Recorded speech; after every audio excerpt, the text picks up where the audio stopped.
Hai sobat, gimana kabar kalian? Semoga disehatkan selalu dan banyak rezekinya, amin.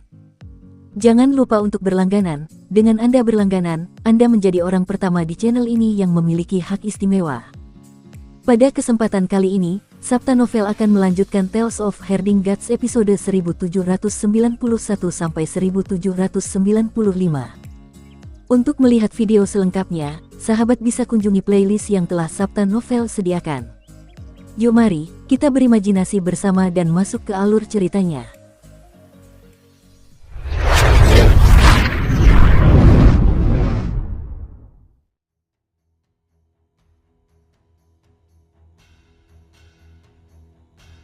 Siapa yang dapat melewati lubang pembuangan? Tepat saat Kinmu memikirkan hal ini, langit tiba-tiba membengkak, dan tampak seperti roti bundar besar telah jatuh dari langit. Roti bundar itu mengembang dan menyusut, dan ketika menyusut kembali, tidak ada kelainan yang terlihat. Namun, ketika membengkak, hampir bisa menyentuh pegunungan tertinggi di istana leluhur. Kaisar Qinye, Taixi, dan yang lainnya juga memperhatikan pemandangan ini dan mendongak untuk melihat. Ketika roti besar di langit membengkak, seolah-olah itu berisi langit berbintang di alam semesta. Ketika roti itu menyusut, seolah-olah ada lubang hitam besar yang menelan langit berbintang. Ekspresi Kinmu sedikit berubah. Ada seseorang yang bertarung di reruntuhan yang kembali, dan kekuatan seni ilahi itu sangat kuat. Segel yang kutinggalkan adalah segel yang terhubung dengan kekuatan reruntuhan yang kembali, dan kekuatan ini dapat menembus segelku. Mungkinkah seorang tuan muda akan menyelinap dari reruntuhan yang kembali? Di langit, roti bundar itu terus mengembang dan menyusut. Riak-riak yang keluar dari reruntuhan yang kembali itu mengandung seni ilahi Dao Agung dari reruntuhan yang kembali, tetapi itu semua bukan seni ilahi dari reruntuhan yang kembali. Ada seni ilahi Dao Agung lainnya yang belum pernah dilihat Kinmu sebelumnya. Seni ilahi semacam ini beriak. Ekspresi Kinmu sedikit berubah, dan dia akhirnya memikirkan sebuah kemungkinan. Kultus pemecah surga. Dia pernah melihat seni ilahi dari sekte pemecah surga sebelumnya, dan seni itu aneh dan tidak terduga, sehingga mustahil untuk berjaga-jaga. Seni ilahi yang ditransmisikan dari reruntuhan yang kembali agak mirip dengan seni ilahi dari sekte pemecah surga yang menghalangi jalannya untuk kembali. Namun, seni ilahi yang ditransmisikan dari reruntuhan yang kembali lebih kuat daripada seni ilahi dari sekte pemecah surga, dan bahkan lebih aneh lagi. Bahkan, kekuatan mereka telah meningkat 100 kali lipat. Hanya ada 36 anggota sekte pemecah surga, mungkinkah Yang Mulia Ling ada di antara mereka? Kinmu menggelengkan kepalanya saat memikirkan hal ini. Jika Ling, seorang pemuja langit, ada di antara mereka, dengan kemampuannya, dia pasti akan menjadi pemimpin sekte pemecah langit. Jika memang begitu, masalah sekte pemecah langit yang mencoba merasuki putri Kinmu, Qin Lingjun, tidak akan terjadi. Yang Mulia Ling tidak ada di antara mereka. Dengan hanya 35 anggota sekte pemecah surga itu, mereka seharusnya tidak dapat melepaskan kekuatan yang begitu menakjubkan. Mungkinkah? Kinmu memikirkan poin penting. Saat itu, penguasa ibu kota surga telah mengumpulkan para praktisi Dao dari ibu kota surga untuk membuka surga dan mendirikan altar untuk mengumpulkan kekuatan semua praktisi Dao. Baru pada saat itulah zaman ke-17 dibuka.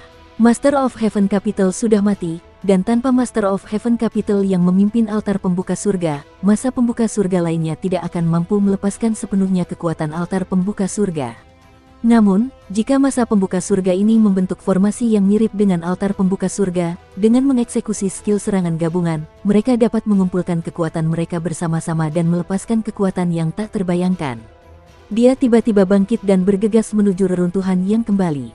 Pada saat yang sama, Tai, yang sedang memulihkan diri, juga bangkit dan bergegas menuju reruntuhan yang kembali di langit. Hati Kinmu sedikit tergerak. Tai pasti mengenali seni ilahi pembukaan surga. Di bawah pohon dunia, luka-luka Pak Tua yang tak terbatas juga perlahan pulih. Fenomena abnormal yang disebabkan oleh masyarakat surga yang membuka langit yang menerobos ke dalam lubang pembuangan tentu saja tidak tersembunyi darinya. Penghujat, ekspresi Pak Tua yang tak terbatas berubah-ubah, dan dia tiba-tiba mengambil keputusan. Dia tidak peduli dengan penyembuhan luka daunnya dan segera berdiri untuk menuju ke lubang pembuangan. Di istana leluhur ibu kota Giok, kepala aula kelima istana Miluo telah turun, dan 4 praktisi Dao lainnya telah turun. Kelima kepala aula dan kelompok praktisi Dao menatap ke langit dengan ekspresi serius. Tidak seorang pun diizinkan pergi ke lubang pembuangan. Tiba-tiba, wajah pemimpin, kepala istana Yun Long, tenggelam. Dia berteriak, Tuan Muda ketiga sudah tahu seluruh ceritanya. Itu adalah faksi langit yang membelah yang menerobos ke lubang pembuangan dan bertarung dengan Tuan Muda kedua. Tuan Muda ketiga memerintahkan agar kedua belah pihak menderita kerugian besar. Semakin banyak mereka mati, semakin bermanfaat bagi kedatangan kedua Tuan Muda.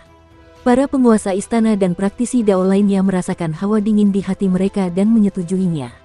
Kepala istana Yunlong menatap lubang pembuangan itu dengan tatapan aneh. Dia bergumam, kali ini, golongan langit yang membelah meminjam jalan menuju lubang pembuangan itu dan bertarung dengan Tuan Muda kedua. Mereka pasti akan kehilangan beberapa orang. Para penghujat ini pantas mati. Tuan Muda Wuji juga telah melakukan banyak perbuatan jahat.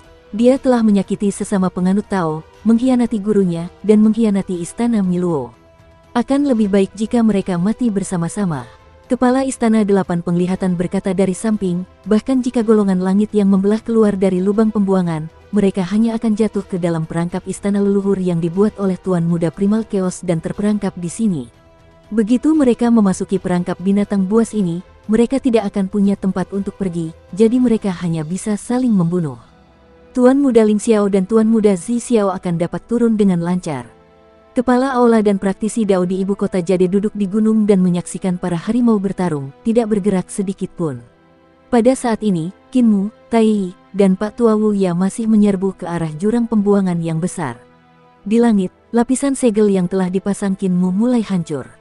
Riak seni ilahi dari pertarungan antara Sekte Pemecah Surga dan Tuan Muda kedua Wu Ji telah keluar dari jurang besar lubang pembuangan, tetapi mereka hanya menembus segelnya. Segel itu belum hancur. Sekarang setelah segel itu hancur, jurang besar reruntuhan yang kembali terungkap.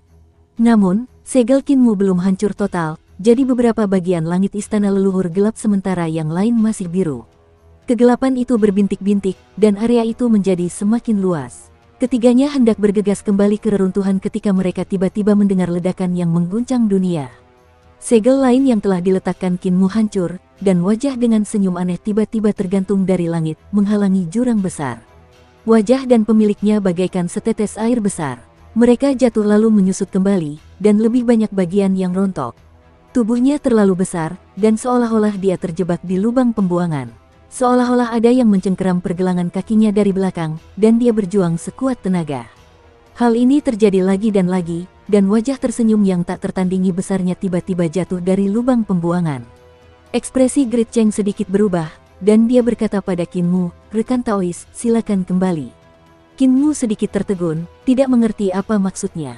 Aura perubahan besar menjadi semakin kuat, dan sekitar 20 paku dewa jalur pembantaian yang tertancap di tubuh bagian bawahnya tiba-tiba mulai berputar dan keluar dari tubuhnya. "Perubahan besar, kamu masih terluka. Cabut kuku dewamu, kuku itu tidak bisa menahan luka daomu." Qin Mu buru-buru menghentikannya, tetapi dalam waktu sesingkat ini, perubahan besar telah memaksa semua paku dewa jalur pembantaian keluar dari tubuhnya. Kecepatan Grid Cheng meningkat pesat, dan dia melangkah maju untuk melampaui Qin Mu dan menyambut Falling Smiling Man. Pada saat yang sama, Pak Tua Wu Ya terbang dari samping dan langsung menuju ke arah si pria tersenyum dan terjadilah perubahan besar. Tubuh besar pria yang tersenyum itu tiba-tiba terpelintir dan meledak dengan keras, berubah menjadi 35 langit. Dia berdiri di udara dan menunggu dengan tenang kedatangan perubahan besar. Wajah semua orang dipenuhi dengan senyuman. Si pria tersenyum ada di antara mereka. Dia berdiri di paling depan, senyum di wajahnya tidak berubah. Masing-masing dari mereka telah menderita luka dao. Jelas bahwa mereka tidak mengalami kesulitan saat melawan Tuan Muda kedua Wu Ji. Mereka juga telah melalui pertempuran berdarah sebelum menyelinap dari lubang pembuangan. Pak Tua Wu Ya adalah orang pertama yang tiba. Ia telah menyerang 35 gerbang surga pada saat yang sama. Ia tahu lebih baik daripada siapapun tentang bahaya gerbang surga. Bukan karena Pak Tua Wu Ya peduli dengan orang-orang di dunia, tetapi karena jalan menuju 35 surga yang membelah telah sepenuhnya meninggalkan jalan tradisional alam Dao. Jika dia tidak membudidayakan pohon Dao, dia tidak akan bisa mendapatkan keuntungan apapun. Mengambil keuntungan dari langit yang terbelah itu yang terluka, dia tentu ingin menyingkirkan mereka untuk mencegah masalah di masa mendatang. 35 langit yang membelah semuanya terhuyung-huyung, dan mereka menggunakan formasi altar langit yang membelah untuk menemui Pak Tua Wu Ya. Sebelum kemampuan ilahi kedua belah pihak dapat dilepaskan sepenuhnya, Tai Yi telah muncul di belakang Pak Tua Wu Ya, dan kapak ilahi muncul di tangannya. Pak Tua Wu Ya sangat tercengang saat dia menahan serangan yang ada di depannya dan di belakangnya. Ledakan. Darah Pak Tua Wuya berceceran di langit saat ia melarikan diri dengan darahnya, meninggalkan banyak akar dan cabang pohon dunia yang patah di langit. Tiba-tiba, saat kekuatan seni dewa dari 3 sisi meletus, Kinmu melesat dan memotong seni dewa dari 3 sisi. Tubuhnya berhenti dan dia mendarat di tengah 35 anggota sekte pemecah surga. Bangkit, Kinmu menghentakkan kakinya dengan keras, dan altar pengorbanan yang membelah surga muncul dari bawah kakinya. Jalan dan keterampilan yang indah melonjak ke segala arah, sangat cocok dengan altar pengorbanan yang membelah surga dari 35 altar pengorbanan yang membelah surga. Dia mengerahkan kekuatan sihirnya, dan 35 altar pengorbanan yang membelah surga merasakan kekuatan mereka mengalir keluar dan menyatu dengan kekuatan sihir Kinmu. Mereka semua menunjukkan ekspresi heran, dan tatapan mereka tertuju pada Kinmu di tengah altar pengorbanan. Kinmu melihat melalui altar pengorbanan mereka yang membelah surga dan menggunakan formasi yang sama untuk menyatu dengan formasi altar pengorbanan mereka yang membelah surga. Dia menempati mata formasi, yang juga merupakan tanah yang membelah surga di tengah altar pengorbanan. Ketika dia mengerahkan kekuatan sihirnya, tubuhnya sedikit tenggelam dan dia mencabut pedangnya. Kekuatan sihir dari sekte pemecah surga juga tampaknya dimobilisasi olehnya untuk memperkuat kekuatannya. Surga ke-34 Alam Dao, tulisan pembuka surga. Kekuatan sekte pemecah langitnya telah meningkat ke tingkat yang belum pernah terjadi sebelumnya saat ini. Kekuatannya lebih dari 100 kali lebih kuat dari gerakan sebelumnya. Pedangnya mengumpulkan kekuatan dan tidak melepaskannya. Pedang itu menahan 35 sekte pemecah langit sementara tatapannya tertuju pada Tai Yi yang berjalan mendekat sambil membawa kapaknya. Dia menggunakan kesempatan ini untuk mengendalikan 35 sekte pemecah langit. Dia tidak berjaga-jaga terhadap siapapun, melainkan Tai Yi. Saudara Dao, suara Kinmu rendah dan penuh ancaman, jangan mendekat. Berhenti. Tatapan mata Tai Yi tampak aneh saat dia bertanya, teman Dao, apa maksudmu dengan ini? Kinmu mendengus. Kekuatan tulisan pembuka surga dapat tercurah kapan saja dan berubah menjadi serangan tak tertandingi yang dapat mengubah dunia. Namun, orang di depannya adalah orang yang paling dia hormati, jadi dia tidak dapat melepaskan gerakan ini. Tuan Muda Ketujuh memang orang yang paling sulit dihadapi di dunia. Tiba-tiba, orang yang tersenyum itu menoleh dan tersenyum pada Kinmu, yang berada di tengah altar pengorbanan. Senyum di wajahnya membuat rambut orang-orang berdiri tegak. Tidak heran Ling sangat mengagumimu dan berpikir bahwa bakatmu tak tertandingi. Hati Kinmu bergetar, dia langsung merasa bahwa formasi altar pengorbanan pembuka surga tidak lagi sama. Dia telah menyaksikan surga membelah langit dan memahami seni ilahi yang agung ini, tetapi pemahamannya tentang altar pengorbanan pembuka langit sama sekali tidak seindah sekte pembelah langit yang secara pribadi ikut serta dalam penciptaan langit dan bumi. Si lelaki tersenyum adalah orang pertama yang lolos dari keajaiban gerakannya, diikuti oleh kelompok pemuja surga kedua dan kelompok pemuja surga ketiga. Keringat dingin mengucur di dahi Kinmu. Tepat saat dia hendak mengeksekusi sekte pemecah langit, Tai Yi melangkah maju dan tiba di altar pengorbanan di saat berikutnya. Tubuhnya yang tinggi dan mengesankan menabrak tubuh Kinmu, membuatnya terpental mundur. Tai Yi mengangkat kapak dewanya dan menebasnya. Kinmu menghunus pedangnya untuk menangkisnya, dan dia mundur lebih cepat lagi. Namun, gerakan Tai Yi tidak memiliki banyak kekuatan, seolah-olah dia hanya mengusirnya. Kinmu berhenti dan melihat Tai Yi berdiri di tengah-tengah tulisan pembuka surga. 35 tulisan pembuka surga membungkuk serempak dan berkata serempak, semua orang di ibu kota surga, selamat datang kembalinya Tuan Ibu Kota Surga. Perubahan besar itu melihat sekeliling dan melihat ke 35 langit. Setelah beberapa saat, dia bertanya, rekan-rekan Taois, apa kabar? Apa kabar? 35 surga sangat gembira dan berkata serempak, Tuan Ibu Kota Surga, silakan ikuti kami ke tanah terlantar dan kembali ke tubuh aslimu. Tatapan Great Cheng tertuju pada Kinmu di kejauhan, tetapi dia menariknya kembali dan berkata dengan sungguh-sungguh, baiklah. Kembalilah ke tubuh aslimu. Kinmu mengerutkan kening. 35 masa yang membelah langit tiba-tiba membentuk formasi altar pengorbanan pembuka langit dan mencabik-cabik langit. Bersamaan dengan perubahan besar, mereka berteleportasi keluar dari kandang istana leluhur dan menghilang. Ekspresi Kinmu menjadi suram, dan dia mengerahkan kekuatan sihirnya untuk menarik kembali lubang pembuangan, yang telah terlempar oleh masa yang membelah 35 langit. Dia mengerahkan kekuatan lubang pembuangan dan memasang lapisan segel sekali lagi. Kaisar pendiri Qin Ye, Sang Jun, dan yang lainnya bergegas mendekat, tetapi sebelum mereka sempat bertanya, Kinmu berkata dengan sungguh-sungguh, perubahan besar dan masa pembelah langit pergi ke angkasa kotor untuk mencari tubuh asli penguasa ibu kota surgawi. Jika dia menjadi master ibu kota surga, apakah dia masih bisa mempertahankan bentuk perubahan besar? Tai Si bertanya. Qin Mu menggelengkan kepalanya. Dia tidak tahu jawaban atas pertanyaan ini. Pendeta Ling seharusnya telah mengubah banyak hal, sehingga dia tidak lagi menjadi penguasa ibu kota surga. Master Istana Miluo telah mengirimnya kembali ke zaman keempat, sehingga dia dapat memeriksa sendiri tindakan master ibu kota surga dan seluruh masyarakat pembelah surga. Keadaan pikiran Tai Yi saat ini benar-benar berbeda dari keadaan pikiran penguasa ibu kota. Akan tetapi, sulit dikatakan apakah Tai Yi masih bisa mempertahankan kondisi pikirannya setelah menyatu dengan penguasa ibu kota. Mengapa Tai Yi pergi bersama mereka? Sang Jun tidak mengerti. Terlepas dari apakah itu Tai Yi atau si cacat di hutan obelis, dia sangat menghormati mereka. Namun, dia merasa bahwa mereka adalah dua orang yang berbeda. Perubahan besar tidak perlu menjadi orang lain. Bahaya membelah langit terlalu besar. Jika kita bergerak, perubahan besar tidak memiliki keyakinan untuk mengalahkan mereka dan dia juga tidak memiliki keyakinan untuk mempertahankan mereka di istana leluhur. Qin Mu menatap mereka, aku harus pergi ke tempat pengawetan di kehampaan.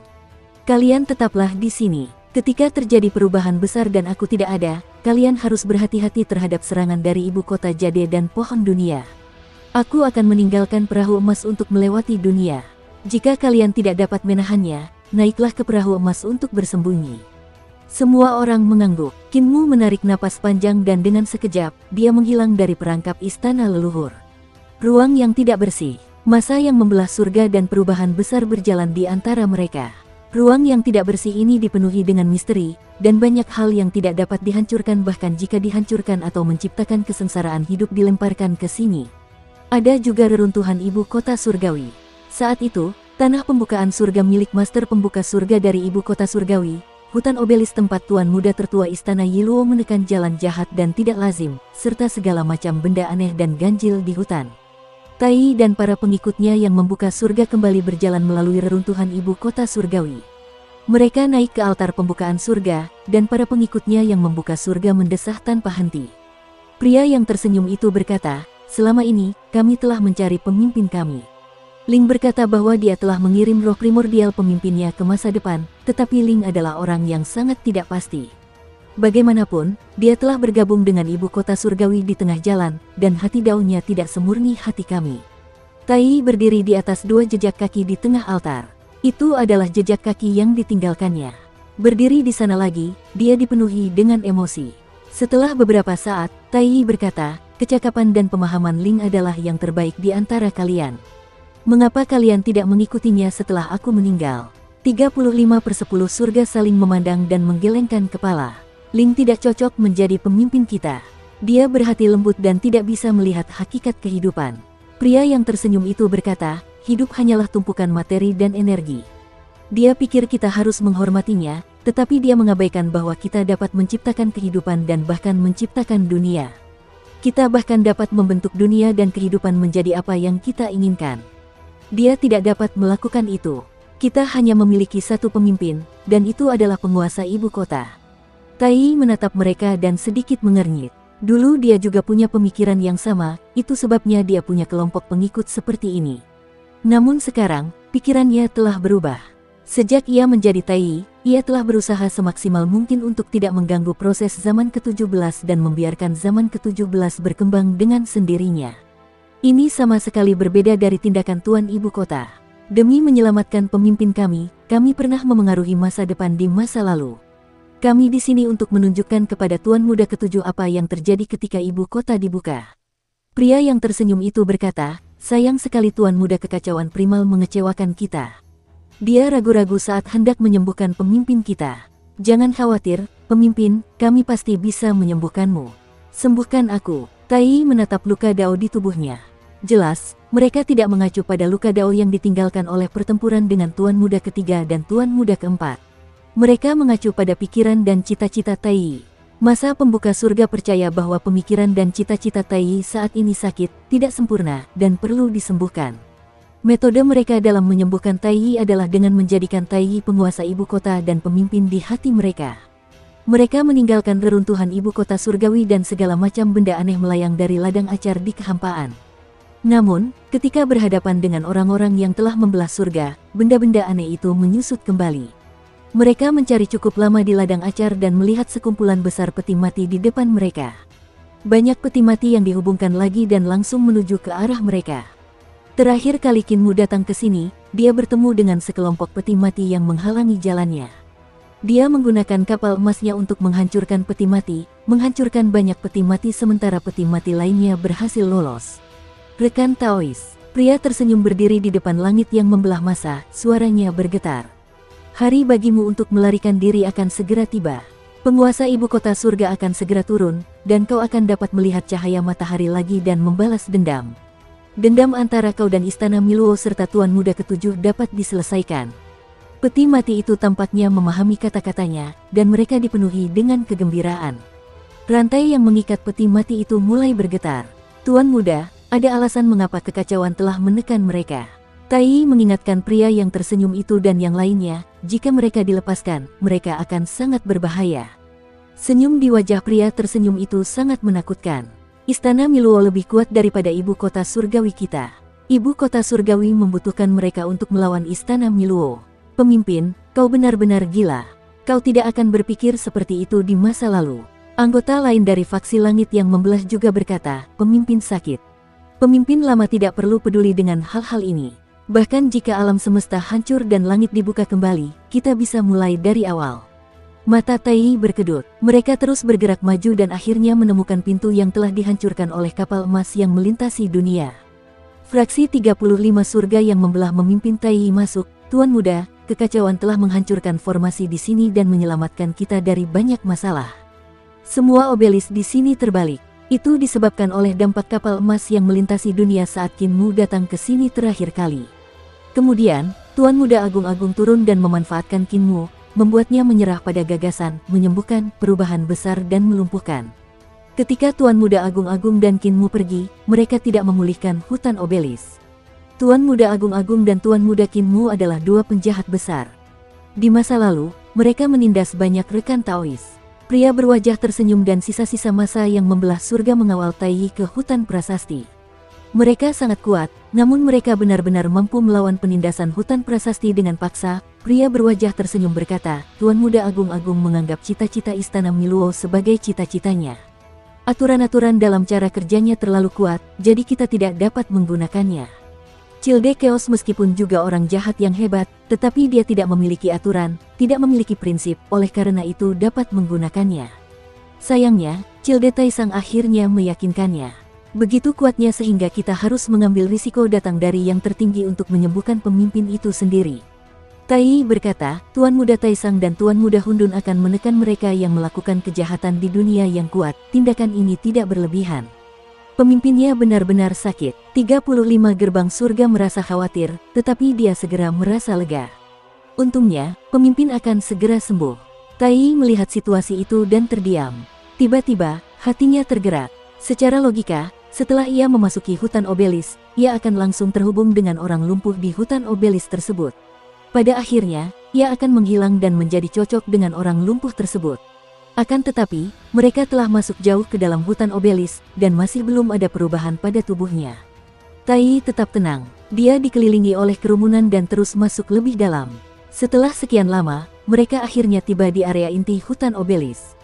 Mereka melihat sebuah desa kecil muncul di sana. Hutan obelis mengelilingi desa ini. Ada sebuah pohon di pintu masuk desa. Seekor babi tergantung terbalik di pohon itu.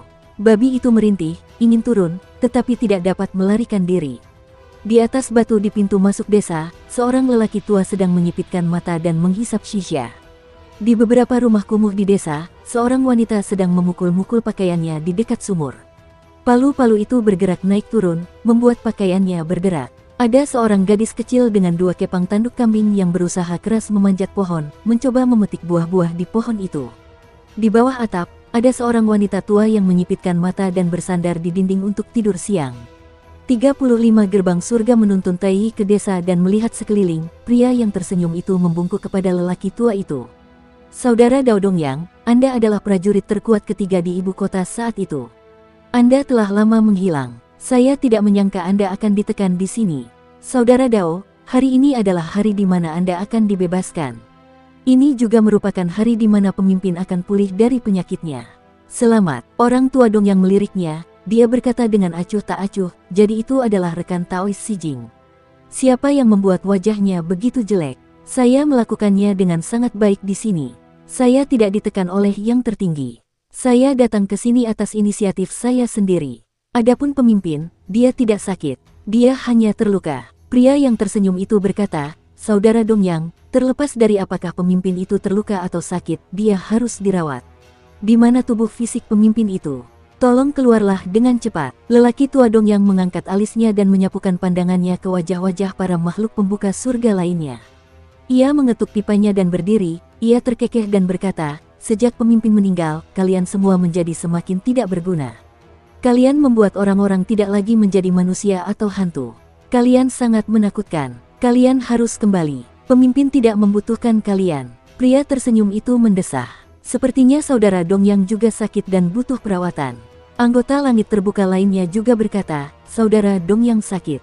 Cepat berbaring. Kami akan membantumu mengobatinya. Orang tua Dongyang menjadi marah dan berteriak seperti guntur, apakah kamu tidak mendengarkan aku? 35 anggota Splitting Open Heavens menutup telinga terhadap teriakan daunnya. Mereka semua mengangkat kepala dan menatapnya dengan ekspresi aneh. Orang tua Dongyang terkejut. Teriakan daunnya dapat memengaruhi pikiran dan kondisi pikiran orang yang diteriaki. Ketika Dao ditanya tentang hati Dao, bahkan para penguasa istana dan tuan muda istana Miluo harus menjawab ketika berhadapan dengan teriakan daunnya, membangkitkan hal-hal yang tersembunyi di kedalaman hati daunnya. Publik pembelah langit seharusnya telah terbangun dari ingatan masa lalu, namun 35 publik pembelah langit ini ternyata tidak memberikan pengaruh apapun terhadap teriakan daunnya. Kalian semua sudah menjadi monster dalam percobaan membelah surga berulang kali. Pak Tua Dongyang menghela napas dan berkata dengan suara sedih, Tuan Muda Ketujuh, saya sudah kehabisan akal. Serahkan saja pada Anda. Tepat saat dia selesai berbicara, Kinmu berjalan keluar rumah di belakang wanita tua itu dan membawa peti jenazah besar dewa jalur pemakaman di bahunya. Dong, dia meletakkan peti mati itu dan berkata dengan acuh tak acuh, orang di dalam peti mati ini adalah orang cacat yang sedang kamu cari. Pandangan sekte pemecah langit tertuju pada Kinmu dan peti mati dewa penguburan Dao. Kinmu telah tiba di sini sebelum mereka, dan bukan hanya dia tiba lebih awal dari mereka, dia bahkan membawa peti mati itu. Peti mati dewa pemakaman Dao diciptakan oleh Tuan Muda Agung yang agung untuk menekan perubahan besar. Kinmu mungkin telah membangunkan matahari timur dan yang lainnya ketika dia tiba di sini dan meyakinkan mereka untuk meletakkan tubuh jasmani penguasa ibu kota surga, si cacat itu, di dalam peti mati. Kinmu sudah pernah ke obelis itu berkali-kali dan sudah familiar dengan jalannya. Selain itu, dia sempat tertunda beberapa lama di jalan antara sekte pemecah langit dan perubahan besar, jadi dialah orang pertama yang tiba di sini untuk membuat pengaturan.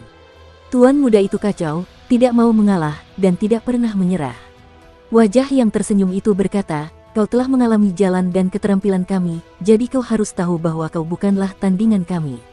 Belum lagi kau, bahkan Tuan Muda Wuji bukanlah tandingan kami. Jadi bagaimana jika kau memasukkan pemimpin ke dalam peti mati? Aku akan mengalahkanmu, membuka peti mati, dan mengundang pemimpin. Tidak sulit bagi kami untuk membuka surga. Jika kau ingin mengalahkan Tuan Muda Ketujuh, kau harus mengalahkanku terlebih dahulu. Wanita di samping berhenti memukul palu dan berdiri. Dia meletakkan palu di bahunya dan berkata dengan nada yang mengagumkan, langit telah membuka langit. Kalian telah menjadi monster yang bengkok. Kalian tidak boleh kurang ajar di sini. Kau masih harus mengalahkanku dulu. Wanita tua itu berdiri dan berkata dengan gemetar, meskipun aku belum pernah berinteraksi dengan Tuan Muda Ketujuh berkali-kali dan telah mendengar reputasinya yang buruk, dibandingkan dengan Tuan Muda Ketujuh yang jahat, aku tidak tahan denganmu. Dan aku, Susantong, babi yang tergantung terbalik di pohon di pintu masuk desa tiba-tiba terlepas dari tali dan mendarat di tanah. Dia berubah menjadi pria yang kuat dan berjalan dengan langkah besar. Dia mencibir, aku selalu menentang istana Miluo, dan aku lebih membenci Tuan Muda yang disebut itu. Setiap kali aku bertemu dengannya, aku harus mengeluarkan dahak kental untuk mencuci mukaku. Namun, Tuan Muda Ketujuh adalah varian dari istana Miluo, dan aku merasa dia lebih enak dipandang. Sebaliknya, aku tidak menganggap kalian enak dipandang. Jika kalian ingin berurusan dengan Tuan Muda Ketujuh, maka melangkahlah melewati mayatku. Baiklah, wajah tersenyum Ren Si Jing tertawa terbahak-bahak, tetapi tidak ada perubahan dalam ekspresinya. Kau masih ingin mengalahkanku? Pak Tua Dongyang berkata dengan acuh tak acuh, Linglah yang mengundangku ke sini untuk melindungi jasad Tiandu. Jangan biarkan siapapun menghancurkan jasadnya. Aku mengagumi Ling sama seperti aku mengagumi Tiandu. Aku berjanji padanya bahwa aku akan melakukannya. Bahkan jika aku salah satu dari kalian saat itu, aku tetap akan menghentikanmu. Gadis itu mendesah dan meluncur turun dari pohon. Dia berkata dengan kesal, Yaya tidak mengagumi Tuan Muda Ketujuh, dia juga tidak mengenal Tuan Tiandu, apalagi tahu tentang dendammu. Namun, selama Yaya di penjara, dia berteman baik dengan Zhu Santong, Dongyang, dan yang lainnya. Jika teman baik ingin menentangmu, Yaya hanya bisa memaksakan diri untuk melakukannya. Nanti, saat kau melangkahi tubuh Yaya, kau harus bersikap lembut. Wajah manusia yang tersenyum mendesah. Kalian semua sakit, otak kalian sakit, jadi kalian perlu perawatan. Zhu Santong mengumpat dengan keras, kaulah yang sakit, seluruh keluargamu sakit. Semua otakmu rusak. Kelompok pembuka surga sama sekali tidak peduli dengan hinaannya. Meskipun mereka telah menempuh jalan yang salah, pencapaian mereka di Dao Hers sangat kuat. Mereka hanya memperlakukan Zhu Santong dan yang lainnya sebagai pasien yang membutuhkan perawatan. Semakin seperti ini, semakin mengerikan jadinya. Saudara Tao Tai, apakah kau ingin menjadi penguasa ibu kota surgawi atau menjadi dirimu sendiri? Qin Mu tiba-tiba bertanya. Tai tidak mengatakan apa-apa, dan tatapan orang-orang dari 35 yang membelah langit juga tertuju padanya. Dia tersenyum pada dunia dan berkata, pemimpin, Anda sakit. Hanya dengan kembali ke identitas Anda sebagai Master of Celestial Capital, Anda akan pulih. Perubahan besar menghela nafas dan bertanya, rekan Taoismu, maukah kau membiarkanku menjadi penguasa ibu kota surgawi? Qin Mu menggelengkan kepalanya. Tidak, ketika aku pertama kali memasuki Istana Miluo dan bertemu dengan guru Istana Miluo, guru mengatakan kepadaku untuk berhati-hati terhadap perubahan besar. Aku meragukan kata-katanya dan mengira dia berbohong. Namun kemudian, aku mengerti bahwa orang yang dia ingin aku waspadai bukanlah kamu, melainkan guru ibu kota surgawi. Terhadapmu, Saudara Dao, aku hanya bisa mengagumi dan mengagumimu dalam hatiku. Ketika kamu menjadi Tai, kamu adalah ahli dunia lain yang telah melindungi zaman ke-17 selama 6 miliar tahun. Namun, jika kamu menjadi guru Tiandu, kamu mungkin menjadi orang yang menghancurkan zaman ke-17. Tai terdiam. Setelah beberapa lama, dia membuka matanya dan tersenyum. Saya mengerti. Sekarang, Anda bisa mulai bergerak. Cahaya terang melesat keluar dari mata Qin Mu dan ki vital kekacauan primordial tiba-tiba aktif. Dalam sekejap, rune kekacauan primordial yang tak terhitung jumlahnya terbentuk di tubuhnya dan tersusun dalam susunan yang aneh. Hanya dalam sekejap, dia tampak seperti sebuah obelis yang menjulang tinggi. Di dalam hutan obelis yang didirikan oleh Tuan Muda Tertua, Kaisar Agung-Agung, Qin Mu telah mengutus salah satu dari obelis tersebut keluar dari tanah yang kotor dan menuju ke istana leluhur, lalu menghancurkannya di tangan permaisuri. Karena hutan obelis belum lengkap, ia tidak mampu melepaskan kekuatan penekan tempat ini. Namun, Qin Mu memiliki pemahaman yang mendalam tentang obelis. Setiap kali memasuki hutan obelis, ia akan menggunakan rune kekacauan primordial untuk meniru obelis dan menyatu dengan formasi. Kali ini, dia menggunakan tubuhnya untuk berubah wujud menjadi obelis. Metodenya sama seperti sebelumnya saat Grand Supreme dari Great Yang Master memasuki hutan obelis dan berubah wujud menjadi prasasti batu untuk menekan Dongyang dan yang lainnya. Hutan obelis diaktifkan dengan keras, dan prasasti batu bersinar terang dalam sekejap. Rune yang tak terhitung jumlahnya muncul, dan formasi yang ditinggalkan oleh Tuan Muda Agung telah diaktifkan. Langkah kaki dari 35 massa yang membelah langit itu bergerak, dan tubuh mereka terhuyung-huyung. Kecepatan reaksi mereka sangat cepat. Qin Mu mengaktifkan kekuatan penekan hutan stelis, dan mereka juga mengaktifkan formasi altar pengorbanan pembuka langit pada saat yang sama. Pada saat yang sama, Pak Tua Dongyang, Zhu Santong, gadis, wanita, dan nenek semuanya bergerak pada saat yang sama untuk menyerang 35 massa pembelah langit dalam upaya menghancurkan formasi mereka. Mereka berpacu dengan waktu. Qin Mu telah mengaktifkan hutan obelis, dan akan butuh waktu baginya untuk mengeksekusi kekuatan penekan hutan obelis secara ekstrim. Mereka harus memblokir kekuatan massa yang membelah surga sebelum itu, dan mereka tidak bisa membiarkan mereka mengeksekusi pembentukan altar pengorbanan. Ini adalah rencana yang telah ditetapkan Qin Mu bersama mereka. Massa yang membelah langit memiliki seperangkat keterampilan gabungan yang dapat menghadapi Tuan Muda Istana Mikrov secara langsung. Mereka bahkan dapat melukai Tuan Muda Kedua Wuji di jurang besar lubang pembuangan. Kemampuan Tuan Muda Kedua Wuji kemungkinan besar lebih tinggi dari Tuan Muda Agung. Meskipun dia terikat oleh simpul merah, tidak mudah untuk melukainya. Bagi 35 masa pembelah langit yang mampu melukai dia dengan parah di jurang lubang pembuangan yang besar dan membunuh jalan keluar dari lubang pembuangan, Kinmu telah memperlakukan mereka seperti tuan muda. Mengaktifkan hutan obelis membutuhkan waktu, begitu pula dengan pembentukan altar pengorbanan yang membelah surga. Pada saat ini, siapapun yang bergerak pertama akan memiliki kesempatan untuk menang.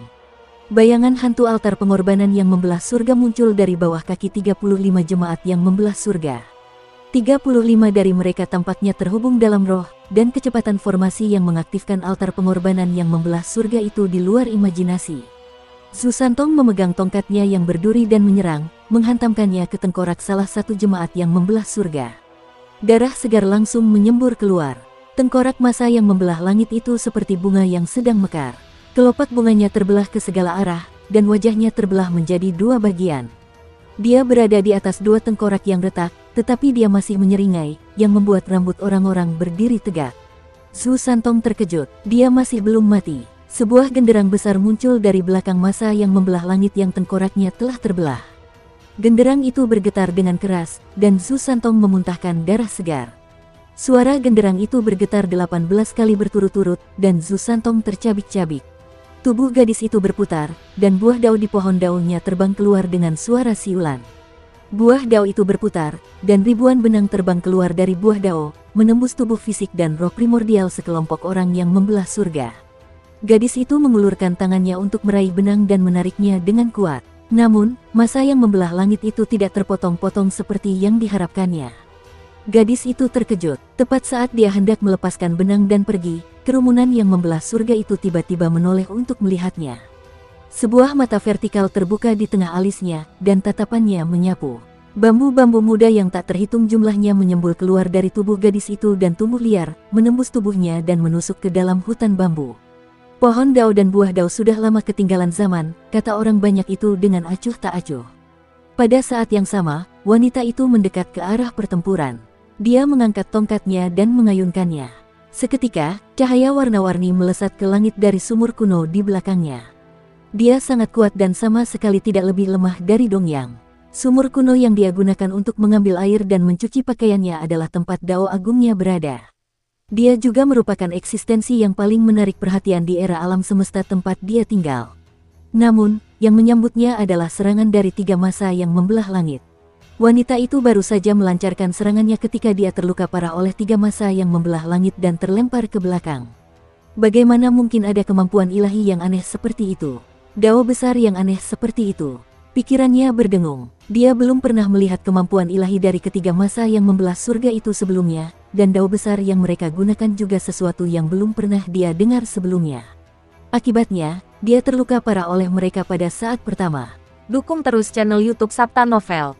Di sisi lain, perempuan tua dan laki-laki tua Dong yang juga diserang dan diserang oleh massa pemecah langit pada saat yang sama. Selama zaman ke-7, lelaki tua itu, Dong Yang, menduduki peringkat ketiga di ibu kota surga, kedua setelah Master Ibu Kota Surga dan Ling Yang misterius. Ia juga merupakan massa yang membelah surga, dan ia setenar tuan muda tertua, Grand Supreme. Dia mengira bahwa dia memiliki sedikit pemahaman tentang seni dao dan seni dewa dari 35 massa yang membelah langit. Namun, bertentangan dengan harapannya, seni dao dan seni dewa dari massa yang membelah langit saat itu sama sekali berbeda dari seni dao dan seni dewa dari massa yang membelah langit sekarang. Jalan, keterampilan, dan seni ilahi dari 35 surga yang membelah publik tidak dapat terlihat lagi. Degup, tubuhnya terlempar ke belakang, dan tubuh jasmaninya terbelah di udara. Dia kebingungan, dia tidak dapat lagi memahami seni ilahiyah membelah surga menjadi manusia. Di sisi lain, wanita tua itu dikalahkan hampir pada saat yang sama. Dia telah diinjak oleh publik yang membelah surga dan hendak membunuhnya. Pada saat itu, Kinmu mengerahkan formasi hutan prasasti dan menunjuk. Tubuh massa yang membelah langit bergetar hebat, dan kekuatan sihirnya ditekan hingga tidak ada setetes pun yang tersisa. Tubuhnya tiba-tiba terbang dengan suara mendesing dan terbang mundur. Wah! Tubuh jasmaninya menabrak prasasti terdekat, dan tubuh jasmani dan roh primordialnya menyatu di dalamnya. Ia terperangkap oleh prasasti tersebut. Kinmu menggerakkan kakinya, dan seluruh hutan prasasti itu pun berubah bentuk. Prasasti-prasasti besar itu terus bergerak, dan ketika Kinmu menunjuk untuk kedua kalinya, massa yang membelah langit lainnya terbang mundur dan mendarat di prasasti kedua. Anggota sekte pemecah surga lainnya semua bergegas menuju Kinmu. Dia bergerak di sekitar peti mati dewa di jalur pemakaman, dan dengan jentikan lengan bajunya, anggota sekte pemecah surga lainnya mengeluarkan teriakan melengking. Dia bersiul ke depan dan mendarat di prasasti batu ketiga. Wajah yang tersenyum mengguncang tubuhnya, dan formasi altar pengorbanan yang membelah surga diaktifkan. Tubuh jasmani dan roh primordial anggota sekte pemisah surga lainnya tiba-tiba berubah dan menyatu menjadi satu dengan tubuh jasmani dan roh primordialnya, membuat tubuh jasmani dan roh primordialnya menjulang tinggi seperti raksasa yang telah membuka dunia. Sekalipun 3 anggota aliran sesat pembelah surga telah ditindas oleh Kinmu, dan pembentukan altar pengorbanan pembelah surga belum rampung, namun kultivasi Kinmu belum mencapai taraf Tuan Muda, jadi dia masih memiliki keyakinan untuk menerobos hutan prasasti batu. Pada saat itu, sebuah kapak besar membelah dari belakang, membelah 32 orang yang hendak bersatu. 32 anggota sekte pemecah langit itu langsung terbang ke segala arah dan mendarat di tanah. Formasi itu langsung hancur. Kinmu mengambil kesempatan untuk mengeksekusi hutan obelis dan dengan paksa mendorong semua massa pembelah langit ke dalam prasasti batu untuk menekannya. Pemimpin, kamu benar-benar sakit. Senyum di wajah manusia yang tersenyum akhirnya berubah dan menjadi terdistorsi. Dia berkata kepada Tai, kamu harus disembuhkan. Kinmu mengumpulkan sisa-sisa kekuatan sihirnya dan melambaikan lengan bajunya.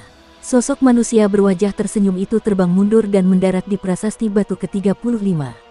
Kinmu bernapas dengan berat. Hutan obelis masih melahap kekuatan sihirnya, membuatnya sulit untuk bertahan. Wajah 35 surga tertempel di cermin prasasti batu, menatapnya dengan tatapan samar untuk melihat kapan dia tidak bisa bertahan lebih lama lagi. Kinmu harus mengeluarkan banyak kekuatan sihirnya untuk memobilisasi hutan obelis yang begitu besar.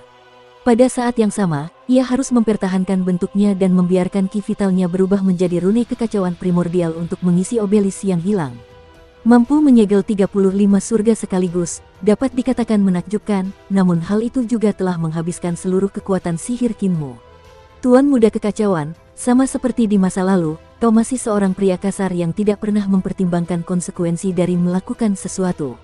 Wajah dunia yang tersenyum itu menempel pada cermin batu prasasti, dan tidak ada emosi dalam tatapannya. Sebuah suara terdengar dari prasasti batu, kau tidak akan bisa bertahan lama. Pada saat itu, kita akan bisa melarikan diri. Semua yang telah kau lakukan adalah usaha yang sia-sia. Kinmu tiba-tiba duduk dalam posisi lotus, dan Hall of Chaos muncul di belakangnya. Pohon dunia terbang dan mendarat di Hall of Chaos, menyerap energi dari sungai-sungai panjang untuk mengisi kembali konsumsinya. Jika aku ingin menekanmu, aku bisa menekanmu sampai kau patuh. Kinmu baru saja mengucapkan kata-kata kejam itu ketika tangan besar Tai tiba-tiba mendarat di bahunya. Otot-otot tegang di bahu Kinmu mengendur. Dia masih khawatir tentang Tai. Saat telapak tangan Tai mendarat di bahunya, dia memang melompat ketakutan, tetapi dia segera tenang. Jika Tai ingin menghadapinya, dia sudah melakukannya sejak lama ketika dia bertarung melawan 35 surga. Dia tidak perlu menunggu sampai sekarang. Pengadilan leluhur lebih membutuhkan pemujaan surgawimu daripada Tai. Tai bisa merasakan permusuhannya cepat memudar. Dia tersenyum dan berkata, kamu tidak boleh menunda di sini. Aku akan menekan mereka sementara kamu kembali ke istana leluhur. Beban istana leluhur lebih berat, jadi aku akan memilih tugas yang lebih ringan. Apakah kamu tahu bagaimana cara menyelesaikan hutan obelis ini? Tanya Kinmu. Kau bisa memberitahukannya padaku. Perubahan besar berkata dengan serius, saya mempelajari banyak hal dengan sangat cepat. Di masa lalu, selalu ada perubahan besar yang memberikan seni ilahi, jalur, dan keterampilan kepada Kinmu. Namun sekarang, sebaliknya, segel hutan obelis Tuan Muda Agung, Agung, lahir dari rune kekacauan purba dan merupakan seni ilahi penyegelan yang berevolusi dari rune kekacauan purba. Meskipun perubahan besar memiliki beberapa pemahaman tentang rune kekacauan purba, dia tidak tahu banyak. Itu tidak sedalam pemahaman Kinmu. Kinmu mengajarkan apa yang telah dipelajarinya kepadanya, jadi terlalu mudah untuk memahaminya secara rinci. Ketika dia menemukan sesuatu yang tidak dia pahami, dia akan bertanya langsung. Pencapaian Dao-nya sangat tinggi, jadi ketika dia menanyakan keraguannya, dia menggunakan bahasa Dao. Informasi yang terkandung dalam bahasa Dao sangat besar dan rumit, dan langsung menuju ke inti pertanyaan. Kinmu juga menjawab dengan bahasa Dao, menjawab pertanyaan paling rumit dengan cara paling sederhana. Keduanya bertanya dan menjawab. Isun, Yaya, Susantong dan yang lainnya nyaris tak bisa menahan luka mereka dan mendengarkan dengan saksama. Bahasa Dao mereka berdua sangat sulit dipahami, tetapi selama mereka bisa memahami satu atau dua kalimat, mereka akan mendapat manfaat besar. Sementara itu, orang banyak yang membelah surga yang ditekan dalam prasasti batu mengejek dan mencemooh jalur, keterampilan, dan seni ilahi Istana Miluo sebagai seni ilahi yang ketinggalan zaman. Mereka hanya punya nama, tetapi pada kenyataannya, mereka tidak dapat menahan satu pukulan pun. Qinmu dan Grid Cheng menutup mata.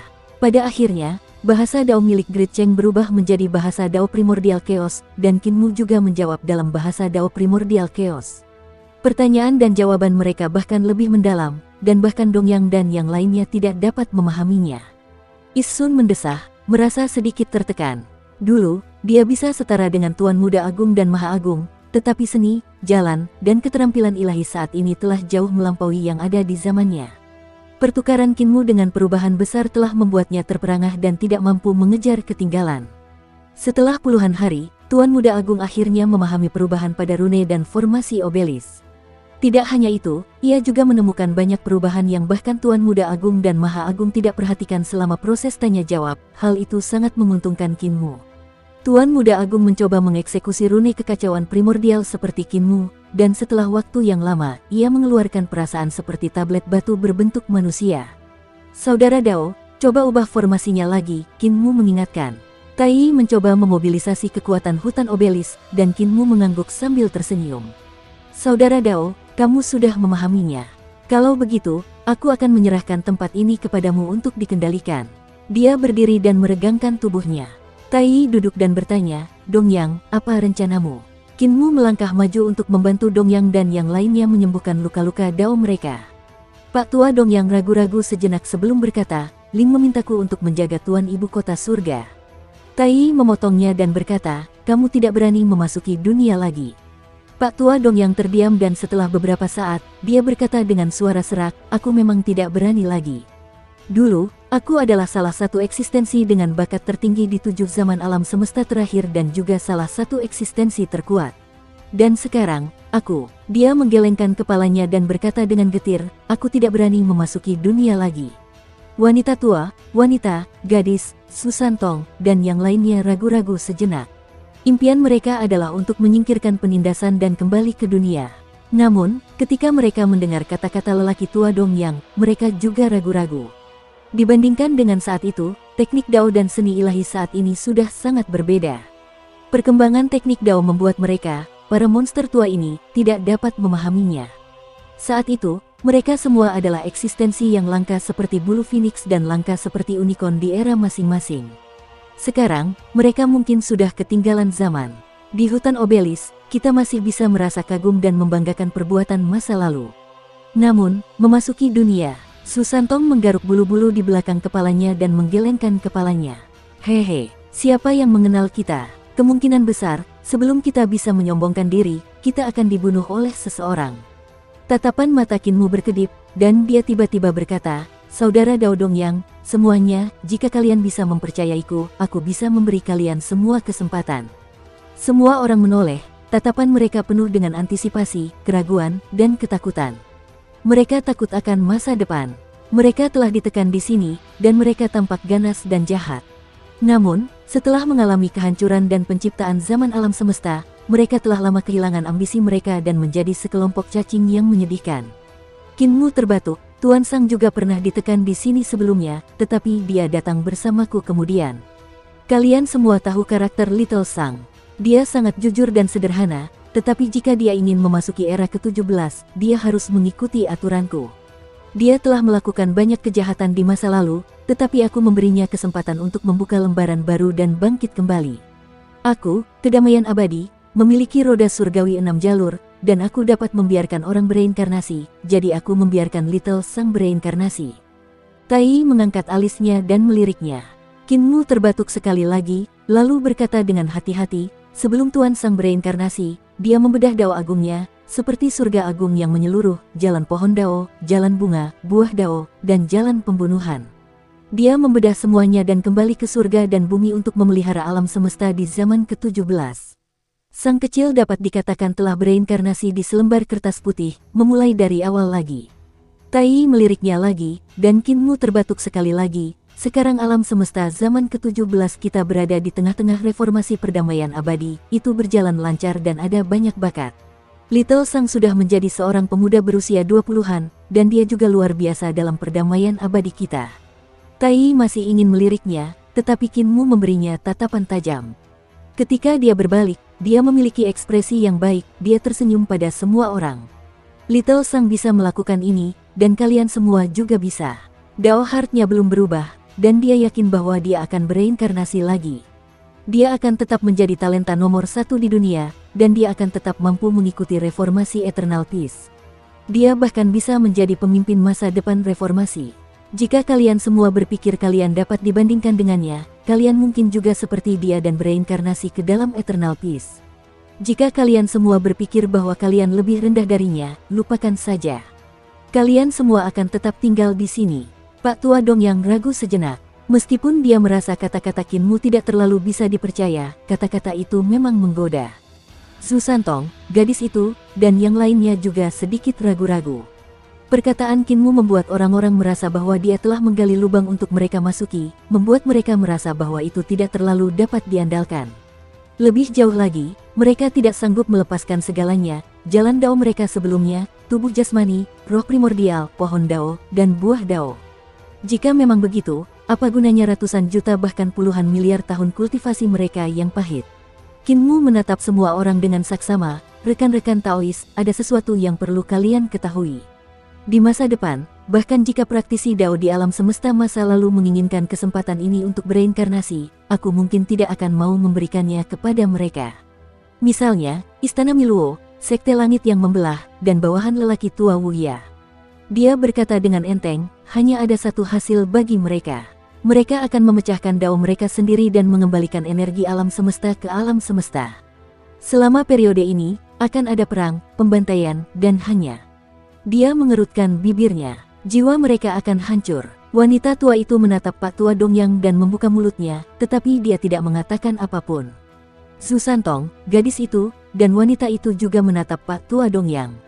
Mereka tidak dapat mengambil keputusan dan hanya dapat meminta bantuan Dongyang. Mata lelaki tua Dongyang yang kabur menatap Tai dan berkata dengan suara serak, "Saudara Taois." Tai menghela napas, katanya, tekad Taoismu adalah untuk menyingkirkan semua kemerosotan di era prasejarah. Bahkan penguasa Tiandu adalah kemerosotan prasejarah. Bahkan penguasa Istana Miluo adalah kemerosotan prasejarah. Penguasa Istana Miluo sangat cerdas. Ketika hati Dao-nya mati, dia mengambil inisiatif untuk memecahkan Dao dan mengembalikan kultivasinya ke alam semesta. Pak Tua Dongyang segera mengerti maksudnya. Namun, Tai masih khawatir karena dia tidak mengerti, alasan mengapa aku dapat mempertahankan kekuatan kultivasiku adalah karena tubuh jasmani dan roh primordialku semuanya berasal dari alam semesta ini, jadi tidak perlu mengembalikannya. Tetapi kamu berbeda, kamu harus mengembalikannya untuk memberi manfaat bagi alam semesta zaman ke-17. Namun, ini juga merupakan kesempatan. Alam semesta zaman ke-17 saat ini sangat berbeda dari alam semesta sebelumnya. Perubahan dalam Dao, keterampilan, dan seni ilahi yang disebabkan oleh reformasi perdamaian abadi adalah perubahan besar yang belum pernah terjadi dalam 16 alam semesta terakhir selama 1 triliun tahun. Jika kamu memiliki kesempatan untuk bereinkarnasi, kamu harus memanfaatkannya. Ini karena bereinkarnasi di zaman ke-17 jauh lebih bermanfaat daripada membiarkan tubuh sejatimu turun. Pak Tua Dongyang akhirnya mengambil keputusan. Ia berdiri dan berkata kepada Qin Mu, "Tuan Muda ke-7, tolong beri kami para pengecut kesempatan." Zhu Santong, gadis pelayan, dan yang lainnya juga berdiri dan membungkuk. "Tuan Muda ke-7, tolong beri kami kesempatan." Qin Mu segera mengulurkan tangannya dan berkata dengan sungguh-sungguh, "Semuanya, percayalah padaku, aku pasti tidak akan mengecewakan kalian. Kalian semua bisa tenang, aku pasti akan mengatur kalian semua dengan baik." Yi Agung terbatuk, ekspresi wajah Qin Mu berubah serius, dia menatap dengan tatapan tajam. Great Yi mengerti, Dongyang, kamu sudah mengikutiku begitu lama, jadi ada beberapa hal yang harus kuingatkan padamu. Meskipun kedamaian abadi tidaklah buruk, ada juga beberapa orang jahat. Saat bereinkarnasi, berhati-hatilah agar tidak dijual dan tetap hitung uang untuk orang lain. Reputasi beberapa orang tidak begitu bagus. Hati Pak Tua Dongyang bergetar, Tai tampaknya ada benarnya. Benar, reputasi Tuan Muda ke-7 di alam semesta masa lalu benar-benar bisa dikatakan berantakan. Apakah Tai mengingatkan kita untuk berhati-hati agar tidak ditipu oleh Tuan Muda ketujuh saat kita bereinkarnasi? Namun, Tai tidak mengatakannya keras-keras, jadi dia tidak bisa bertanya langsung. Jika saya biarkan Tai berlanjut, pasti akan ada lebih banyak komplikasi. Kinmu segera mengambil keputusan dan membawa Dongsun, Susantong, dan yang lainnya menjauh dari hutan obelis. Malam semakin panjang, akan semakin berbahaya, jadi ayo kita pergi sekarang. Di hutan obelis, 35 surga tertempel di balik cermin, menatap mereka dengan tatapan aneh. Pak Tua Dongyang dan yang lainnya mengikuti Kinmu keluar dari pintu. Kinmu melihat sekeliling, dan Susantong bertanya dengan rasa ingin tahu apa yang sedang dilihat Tuan Muda. Peti mati itu, Kinmu berkata, kalian akan berubah menjadi Dao, jadi kalian tidak perlu kultivasi untuk berubah secara langsung. Sungguh disayangkan. Aku berencana untuk menangkap beberapa peti mati, dan kalian membantuku menyeret mereka ke kedamaian abadi. Aku akan langsung menghancurkan mereka menjadi kiroh dan energi roh surga dan bumi. Aneh, kemana perginya peti mati ini? Masih ada pertempuran di istana leluhur, jadi dia tidak punya waktu untuk mencari mereka. Dia hanya bisa pergi dulu bersama lelaki tua Dongyang dan yang lainnya. Ketika mereka tiba di dunia asal, Kinmu segera mengatur agar tubuh jasmani dan roh primordial mereka berubah menjadi Dao. Dia kemudian memanggil Qin Fengqing untuk mempersiapkan roda surgawi 6 jalur. Qin Fengqing terkejut ketika melihat lelaki tua Dongyang dan yang lainnya. Dia segera mengirimkan kesadaran ilahinya dan bertanya, adik kecil, di mana kamu menemukan orang-orang bodoh yang menjadi praktisi Dao ini? Jangan khawatir tentang hal itu. Kinmu mengirim pesan, mereka akan berubah menjadi Dao, tetapi jiwa mereka akan tetap terpelihara. Atur mereka dengan benar untukku, tidak boleh ada kesalahan. Qin Fengqing ragu-ragu sejenak, apakah kamu memberitahu mereka bahwa setelah bereinkarnasi di 6 alam reinkarnasi, ingatan mereka tentang kehidupan sebelumnya akan terhapus? Kinmu memiliki senyum di wajahnya. Qin Fengqing segera mengerti dan menganggukkan kepalanya, mengacungkan jempolnya. Kamu adalah saudaraku, aku adalah adik laki-lakimu. Apa yang kalian bicarakan? Tanya gadis itu penasaran. Tidak banyak, kita saudara sudah lama tidak bertemu, jadi kita perlu bicara. Kinmu menoleh dan berkata sambil tersenyum ramah, saudaraku, apakah ada keluarga yang baik? Bantu saudara-saudara Dao ini mengaturnya. Qin Fengqing membuka buku kehidupan dan kematian dan mencarinya secara rinci. Ada keluarga yang baik. Tuannya adalah seekor babi hitam yang telah mencapai jalan dan pernah menerima berkah dari dewa kuno Kaisar Surgawi di awal absolut. Dia adalah seorang guru besar dari ras iblis dan memiliki banyak anak dengan garis keturunan yang sangat baik. Apakah rekan Taois Susantong ini ingin menetap di keluarga ini? Susantong sangat gembira. Dia tersenyum dan berkata, kamu bisa memilih untuk menetap. Qin Fengqing penuh dengan niat baik. Dia menatapnya dalam-dalam dan berkata, kalian semua adalah saudaraku. Teman-teman saudaraku, tentu saja, kalian harus merawatnya dengan baik. Susantong telah memilih kehidupan selanjutnya. Wanita tua, nyonya, dan pelayan juga maju untuk memilih kehidupan selanjutnya. Qin Fengqing memperlakukan mereka dengan sangat baik, membiarkan mereka memilih ras dan latar belakang keluarga mereka sendiri. Orang tua Dong yang mengamati dengan saksama dan tidak menemukan adanya kenakalan dari Kinmu. Baru kemudian dia merasa tenang dan juga melanjutkan untuk memilih latar belakang keluarga di kehidupan selanjutnya. Setelah beberapa dari mereka menentukan pilihan, mereka mulai melarutkan kultivasi dan Dao mereka. Mereka yang telah mencapai Dao secara alami akan berubah menjadi Dao, yang bukan hal yang mudah. Selain itu, mereka berlima bukanlah praktisi Dao biasa. Masing-masing dari mereka dapat dikatakan sebagai tokoh terkemuka di alam semesta prasejarah. Ketika buah Dao mereka tersebar, pohon Dao hancur, tubuh jasmani mereka hancur, dan roh primordial mereka tersebar, berubah menjadi Dao agung langit dan bumi serta energi roh dan energi roh. Energi roh dan energi roh di langit dunia asal tiba-tiba memadat, berkumpul menjadi awan dan membentuk lautan. Lautan awan masih mengembang dan naik. Tak lama kemudian, bintang-bintang yang cemerlang muncul di langit. Bintang-bintang itu sangat terang karena bintang-bintang itu semakin tinggi dan jumlahnya semakin banyak. Pada malam hari, ada beberapa sungai bintang lagi di langit dunia Yuan. Sungai-sungai itu membentang di utara, selatan, timur, dan barat dunia Yuan, menyebabkan langit malam dunia Yuan tampak seperti bulan purnama. Bahkan ada hujan deras yang terbentuk dari energi spiritual di langit. Hujan deras ini berlangsung selama beberapa tahun, tetapi yang aneh adalah bahwa hujan itu tidak pernah jatuh ke tanah. Hujan itu akan menghilang di udara. Seluruh dunia asal bagaikan surga. Setiap gunung suci dapat dianggap sebagai tanah suci, Setiap pohon, bunga, dan rumput dapat dianggap sebagai rumput spiritual, dan setiap sungai memiliki energi spiritual yang menekan. Setelah pertempuran surga menaklukkan dunia asal, ki vital dunia asal telah mengalami kerugian besar dan belum pulih. Namun, 5 praktisi Dao besar telah berubah menjadi Dao, membuat dunia asal menjadi lebih baik dari sebelumnya. Saudara Dao, Qin Mu menatap jiwa Dongyang, Su Santong, dan yang lainnya yang melayang di depannya dan membungkuk. Silakan masuk ke dalam reinkarnasi dan selesaikan reinkarnasi Anda.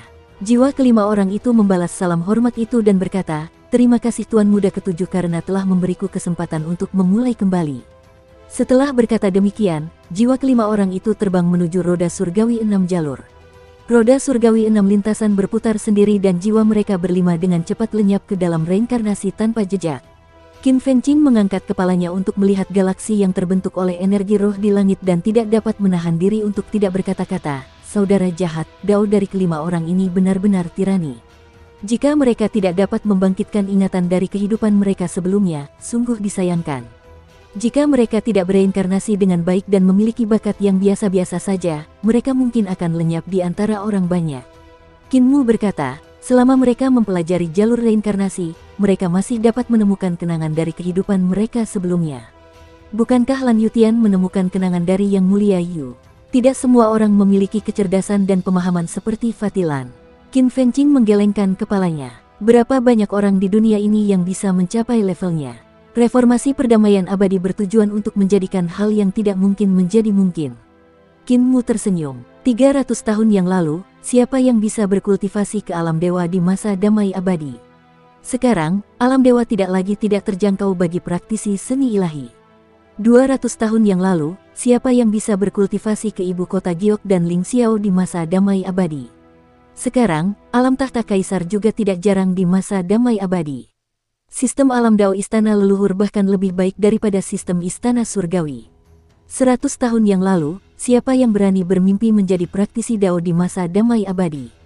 Sekarang, ada lebih dari 10 keberadaan yang memiliki harapan untuk menjadi praktisi Dao. Dia menepuk bahu Qin Fengqing, saudaraku, waktu telah berubah, katanya sambil tersenyum. Jika mereka masih memiliki ingatan dari kehidupan mereka sebelumnya, itu pasti tidak baik bagi mereka. Mereka akan tetap mengikuti sistem sebelumnya dan berkultivasi sesuai dengan pengalaman kehidupan mereka sebelumnya, sehingga mereka tidak akan dapat bergabung ke dalam reformasi perdamaian abadi. Bahkan jika mereka menjadi Dao lagi, itu akan sama seperti kehidupan mereka sebelumnya. Saya membutuhkan kebijaksanaan mereka untuk membiarkan reformasi perdamaian abadi berjalan lebih jauh. Saudaraku, waktu telah berubah. Ia membangkitkan semangatnya. Laju era ini semakin cepat dan cepat. Bahkan jika itu Anda dan saya, jika kita tidak berubah seiring waktu, kita pada akhirnya akan tersingkir oleh waktu. Namun, daripada menunggu untuk tersingkir oleh waktu, kita mungkin juga berjalan di garis depan zaman dan memimpin kemajuan era ini. Perkataannya sangat menular, tetapi Qin Fengqing tidak tergerak sama sekali. Qin Fengqing sudah lama terbiasa dengan kata-kata penuh semangat adiknya, tetapi dia masih bisa mendengarkan kata-kata Qin Mu. Yang mulia, Anda tidak jauh lagi dari pencapaian Dao. Begitu dia mencapai Dao, dia akan datang dan menggantikan Anda sehingga Anda dapat melarikan diri. Qin Mu berjalan pergi dan berkata, aku akan menunggumu di istana leluhur. Pada saat itu, aku akan membutuhkan kekuatan tempurmu untuk berbagi tekanan, dan aku juga akan membutuhkanmu untuk mencapai Dao di istana leluhur. Qin Fengqing memperhatikan kepergiannya dan menghilang. Baru kemudian tubuhnya berputar dan perlahan tenggelam ke dalam yudu. Dongyang, Su Santong, dan yang lainnya lahir satu demi satu. Dongyang dan gadis itu bereinkarnasi menjadi manusia. Wanita tua dan wanita itu merasa bahwa para dewa memiliki masa depan yang lebih cerah, jadi mereka memilih untuk menjadi keturunan para dewa. Adapun Su Santong, ia menjadi siluman babi di antara para siluman dan memiliki latar belakang keluarga yang terpandang. Dulu, setelah Qin Mu menerima berkah dari Kaisar Langit, dia telah melemparkan berkah Kaisar Langit kepada babi hutan hitam di gunung. Setelah babi hutan hitam menerima berkah Kaisar Langit, kecerdasannya langsung terbangun. Dia tahu ada yang tidak beres, jadi dia menyeret keluarganya dan melarikan diri dalam semalam. Perlahan-lahan, ia berubah menjadi iblis dan tahu cara berkultivasi.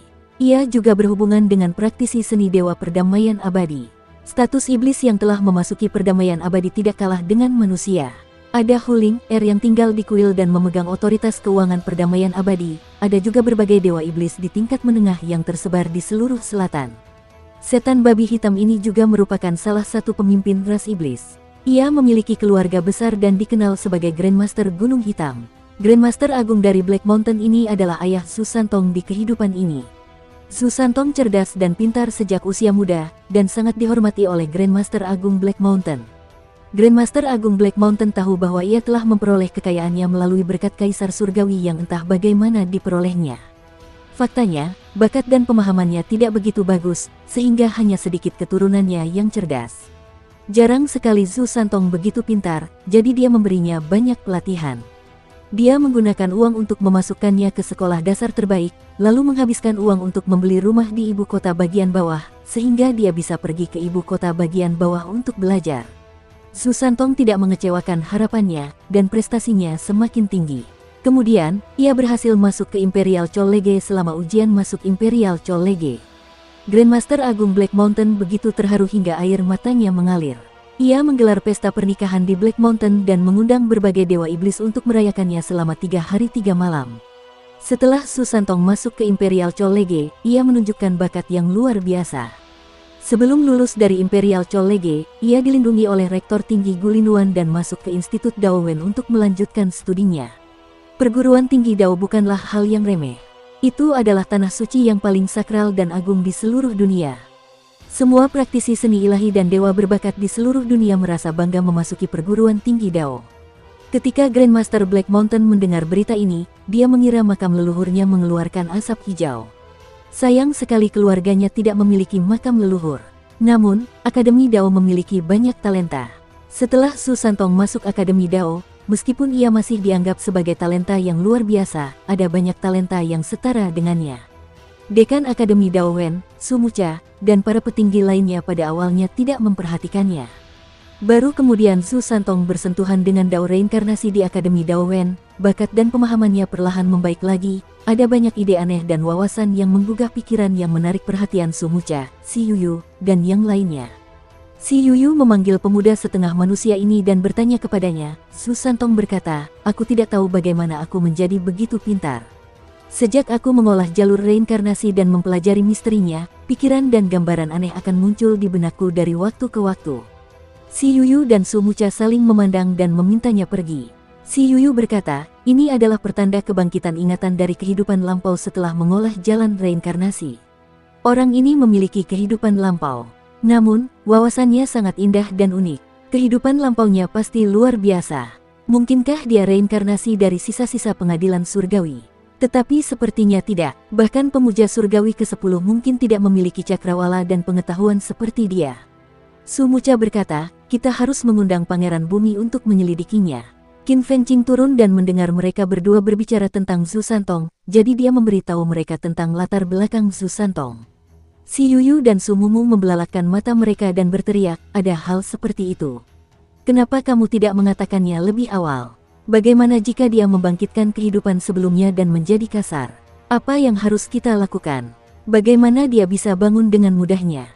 Qin Fengqing tidak mempermasalahkannya. Dia berkata, jalan reinkarnasi adalah yang paling sulit untuk dikultivasikan. Jika dia ingin bangkit, dia harus berkultivasi hingga lapisan surgawi ke-28 dari alam Dao. Namun, lapisan surgawi ke-28 dari alam Dao dari jalan reinkarnasi baru saja dicapai oleh permaisuri di saat dia masih hidup. Jika Su Santong diberi waktu 3000 tahun, dia mungkin bisa mencapai lapisan surgawi ke-28. Keduanya menghela napas lega. Si Yuyu tiba-tiba teringat sesuatu dan dengan cepat bertanya, bagaimana dengan 4 lainnya? Dari 5 reinkarnasi praktisi Dao prasejarah, hanya Su Santong yang diketahui. 4 lainnya juga harus diceritakan kepada kita. Qin Fengqing bertanya, dia berkata, Jun Zuoyu sudah belajar di bawah bimbingan guru surgawi Hua. Dia adalah seorang wanita tua di antara 5 praktisi Dao. Orang yang bernama Yaya saat ini berada di sekolah surga. Mu Yingsue sedang mengajarinya dan namanya adalah Tuyulou. Ada juga seorang wanita parubaya yang telah bereinkarnasi ke dalam suku setengah dewa. Setelah reinkarnasinya, namanya adalah Yi Luxiang. Beberapa waktu lalu, dia memasuki ibu kota Giok kecil selama ujian kekaisaran. Orang dengan bakat terbaik disebut Dongyang. Biarkan aku memeriksanya. Setelah beberapa saat, ekspresi Qin Fengqing menjadi aneh dan dia tidak berbicara untuk waktu yang lama. Si Yuyu bertanya dengan cepat, dan Qin Fengqing berkata, Dongyang sedang melakukan pekerjaan sambilan di sebuah pabrik manufaktur di pegunungan barat. Si Yuyu dan Su Musa terdiam cukup lama. Qin Fengqing segera menjelaskan, keluarganya awalnya adalah keluarga kaya, tetapi setelah dia lahir, keluarganya jatuh miskin dan dia miskin seperti tikus gereja. Dia hanya bersekolah selama 2 tahun dan kemudian putus sekolah. Dia sudah berusia 30 tahun dan mencari nafkah di kota kabupaten kecil. Dia mengandalkan pekerjaan sambilan untuk mendapatkan uang. Karena dia tidak memiliki kemampuan, dia akan berpindah-pindah pabrik setiap 10 hari hingga setengah bulan. Tidak ada wanita yang menyukainya, jadi dia masih penyendiri.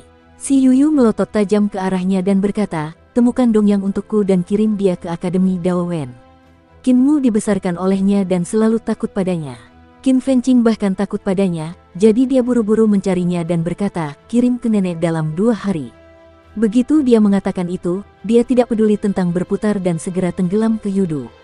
Setelah beberapa hari, Dongyang yang bertubuh besar dan berwajah jujur dikirim ke Smel Dao Cholege. Dia melihat sekeliling dan merasa bingung. Sekelompok orang asing mengelilinginya dan mengamatinya. Mereka kemudian menyentuh tubuhnya dan menggelengkan kepala. Kita telah melewatkan masa kultivasi terbaik. Tidak ada obat yang tersisa untuk diselamatkan. Si Yuyu mendorongkan selir ke samping dan memeriksa Dongyang. Dia juga mengerutkan kening dan mendesah. Mungkin masih ada harapan, cepat pergi dan undang apoteker. Sejak orang yang dipanggil apoteker itu datang, hari-hari pahit Dongyang pun datang. Ia direndam dalam tong obat setiap hari dan segala macam jarum perak ditusukkan ke sekujur tubuhnya. Itu tak tertahankan. Dongyang ingin menyelinap pergi beberapa kali, tetapi ia tertangkap dan dibawa kembali. Ia diam-diam mengeluh. Ia tidak tahu kejahatan apa yang telah dilakukannya sehingga disiksa seperti ini. Seorang pemuda bernama Zhu Santong sering datang ke halaman apoteker tersebut. Setelah beberapa kali berkunjung, ia menjadi akrab dengannya dan keduanya perlahan menjadi sahabat baik. Kemudian, Dongyang akhirnya berhenti berendam dalam tong obat, tetapi ia masih harus makan banyak pil roh setiap hari. Si Yuyu mengatur agar dia pergi ke sekolah dasar untuk belajar, dan Dongyang duduk di antara sekelompok anak-anak berusia 10 tahun, merasa sangat malu. Pada awalnya, ia mempelajari segala sesuatu dengan sangat lambat. Murid-murid sekolah dasar di sekitarnya terus berganti, dan ketika ia berusia 50 tahun, ia masih belajar di sekolah dasar. Setelah 20 tahun berlalu, rambut putih Dongyang mulai memutih, dan ia masih duduk di sekolah dasar untuk belajar. Itu menjadi pemandangan yang aneh di sekolah dasar. Namun, setelah berusia 70 tahun, matanya tampak terbuka. Ia mempelajari segalanya dengan sangat cepat. Ia masuk universitas dalam beberapa tahun dan dikirim ke perguruan tinggi kekaisaran oleh Si Yuyu beberapa tahun kemudian. Su Santong telah menjadi dewa setengah manusia yang terkenal. Dia mendecakkan lidahnya karena heran ketika melihat ini. Beberapa tahun kemudian, Dongyang akhirnya masuk ke Wen Dao Cholege saat ia berusia 80 tahun. Si Yuyu secara pribadi mengajarinya kultivasi. Teman-teman sekelasnya juga berasal dari sekolah Huasuanxiu, Akademisi Jun Zuoyu, dari Little Jade Capital Si Luxurian, dan dari School of Heavens Tu Yulou. Adapun Zhu Santong, dia telah meninggalkan Akademi Wen Dao dan sedang dalam perjalanan untuk memusnahkan sisa-sisa istana surgawi. Dia hanya akan kembali setiap beberapa dekade, dan ketika dia kembali, dia akan menemui Zhu Santong untuk minum bersamanya dan berbicara tentang pengalamannya di luar. Waktu berlalu dengan cepat, tanpa terasa 3000 tahun telah berlalu. Pada hari ini, Sang Jun kembali dari istana leluhur untuk menemui kelima sahabat lamanya. Kelima orang itu sudah lama mendengar reputasi Sang Jun, dan mereka berdua merasa takut sekaligus hormat. Tiba-tiba, pikiran Su Santong bergemuruh, dan dia berteriak tanpa sadar, sekarang aku ingat. Tuan muda ketujuh, dasar bajingan, bukankah kau mengatakan Sang Jun telah bereinkarnasi?